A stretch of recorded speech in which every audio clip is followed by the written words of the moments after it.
Olá pessoal, vamos dar continuidade acerca do conteúdo de conjuntos numéricos, tá?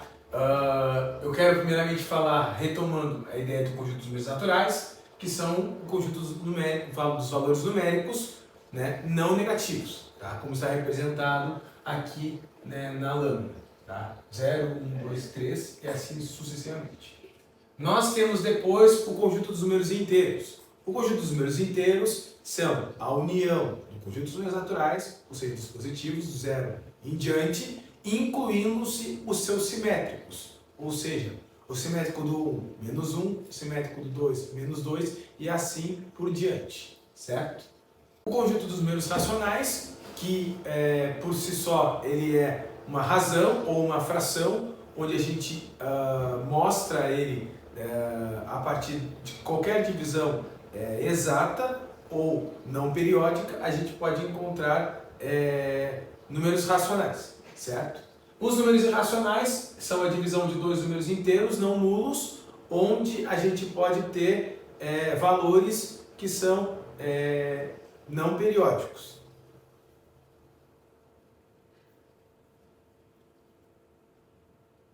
Quando a gente vai falar de conjuntos, necessariamente nós temos que falar sobre subconjuntos. Então, quando a gente fala em conjuntos numéricos, a gente sabe que o conjunto numérico pode ser expresso tanto de letras como de números. Especificamente, anteriormente a gente falou de valores de conjuntos numéricos, naturais, inteiros, racionais e irracionais.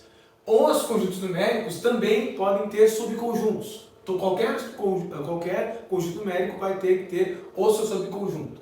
Quando a gente observa aqui na lâmina, a gente consegue destacar melhor, especificar melhor cada conjunto numérico da sua formalidade, da sua construção propriamente dita. Quando nós vemos o conjunto de números inteiros, que foi mencionado anteriormente na lâmina anterior, nós falamos do que? Conjuntos inteiros seriam a junção dos positivos com cada simétrico, cada número oposto do valor positivo. Naturais, somente os números positivos, incluindo o zero. Também os inteiros, também a gente inclui o valor zero. Nos racionais, né, como eu falei anteriormente, é uma razão, como nós estamos vendo aqui na lâmina, é uma razão, né, de quaisquer dois números não nulos. A e B não podem ser o valor de zero. Tá? E ali nós temos alguns exemplos de números racionais. Por exemplo, está me especificando que o menos 2 é um número racional. Como? Qualquer divisão que a gente está observando aqui, qualquer divisão equivalente das razões que estão sendo mostradas ali, elas vão resultar no valor menos 2. Consequentemente, o menos 2 é um valor que pertence ao conjunto dos números racionais. Depois, como eu falei antes também, os decimais exatos, finitos, né, que a gente também pode classificar como os racionais, e os decimais periódicos ou infinitos. Também aqui a gente pode especificar como números racionais. Os irracionais, a gente consegue ver especificamente ali nos exemplos que estão detalhados na lâmina, né, que são os decimais infinitos não periódicos. Então, por exemplo, ali nós temos raiz de 2, que é o resultado que se a gente for fazer ele na calculadora, vai dar um número irracional, não periódico. Aquela razão ali, raiz cúbica de 5 sobre 7 também vai dar um número não periódico. Raiz de 10 sobre 9 também vai dar um número não periódico. Um dos números racionais muito conhecidos, que a gente calcula bastante quando nós vamos trabalhar em geometria, é o π, que é um número irracional também mais conhecido, certo?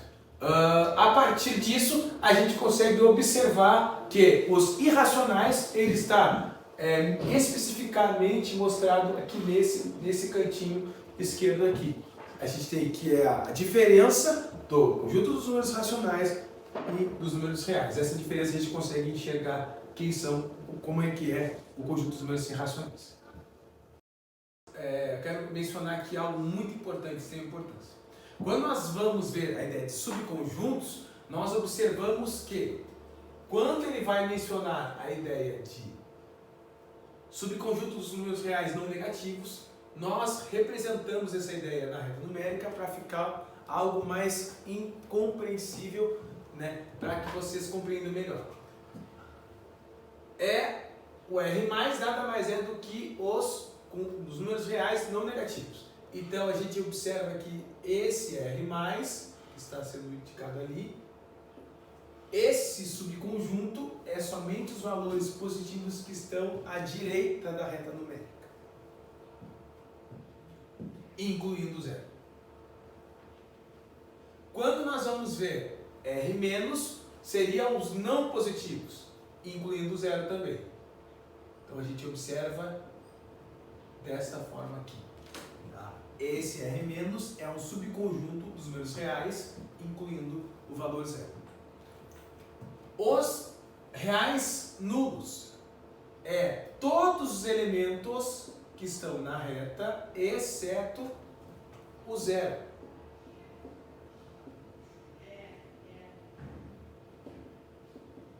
E aqui nós temos o subconjunto dos reais não nulos. Reais não nulos positivos seriam todos os valores positivos, excluindo o zero.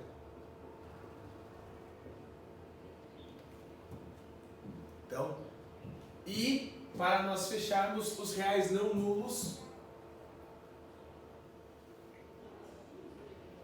negativos. Seriam os números negativos, não incluindo o zero. Então, quando a gente observa as retas reais, a gente observa desta maneira. Tranquilo? Então, essa forma aqui, essas representações, elas vão nos mostrar de uma forma mais clara como a gente consegue entender os subconjuntos. As relações entre conjuntos numéricos, a gente está representando ali no slide, tá? Que o conjunto de números reais é a união esse conjuntinho azul, que a gente está classificando que são o conjunto dos números irracionais, e o vermelhinho, que é o conjunto dos racionais. Então esta união, ela mostra o conjunto dos números reais. Quando nós vamos falar de intervalos, os intervalos também são subconjuntos em R. Tá? Dados dois números reais A e B, então a gente pode pensar especificamente no seguinte ponto.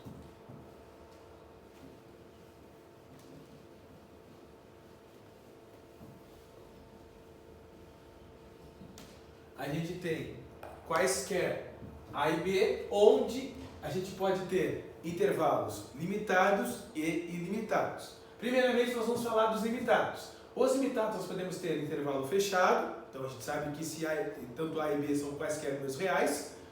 Nós podemos ter os intervalos abertos, tá? Não se esquecendo de algo muito importante. Todo intervalo fechado ele vai sempre estar mostrando especificamente na forma de colchete, como está escrito lá no canto esquerdo. Intervalo aberto pode ser tanto em parênteses como em colchetes da forma invertida. A gente tem ali que no intervalo aberto, a gente tem que qualquer x que está em R, ele está entre A e B. Então qualquer valor entre A e B, ele faz parte desse intervalo aberto. Qualquer valor A e B faz parte do intervalo fechado, sempre o intervalo fechado vai estar especificado por menor ou igual, e sempre o intervalo aberto vai estar sendo especificado por somente menor.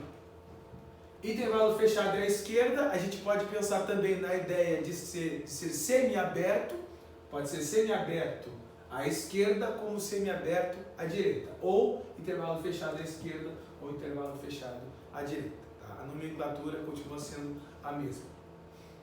E aí a gente vai ter sempre, se for à direita, vai estar dessa formatinha aqui, parênteses, se for a parte aberta vai estar em parênteses, ou o colchete da forma invertida, e a gente vai mostrar que o x ele é menor que A, ou seja, o A ele pertence, mas não está contido, o B pertence e está contido. Tá? Menor ou igual.